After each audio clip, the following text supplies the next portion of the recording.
Hi viewers, I go by the name Dono Show and I'm your host for today on the show Convo with Soccer. So we have one particular issue to discuss and that topic is I was with him when he had nothing, I was with him when he had nothing. We've heard this one phrases several times coming from ladies especially and I will tell you I was with him when he had nothing. So let's look critically at this topic of discussion for this day.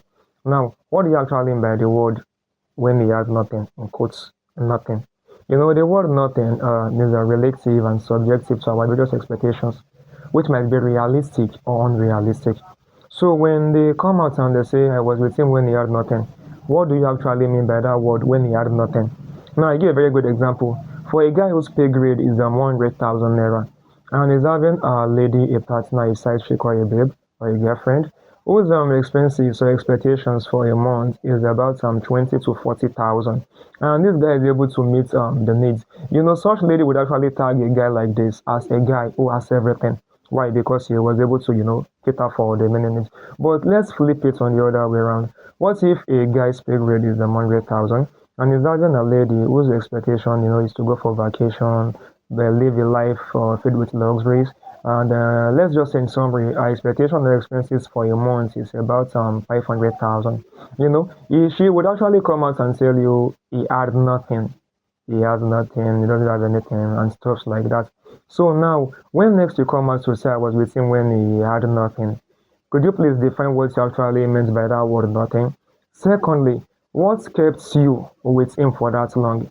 If indeed he had nothing, so why were you still with him all this while? Or what were you benefiting? What were you gaining? And thirdly, if you are able to answer that question, what were you contributing to that relationship? Oh, it shocked you. Was it just yes, of course, or were you actually contributing something meaningful? Because if you are actually contributing something meaningful, then I don't think you can just come out and say when you had nothing. Because actually, obviously, you were benefiting something, considering how I define nothing to mean. So before you come out next time to say I was with him when you had nothing, please answer these questions critically. What do you mean by the word nothing? Why did you stay with him that long? And what was your contribution? So I remain on the show by name on this show known as Come Here We Talk. So stay tuned. Peace out.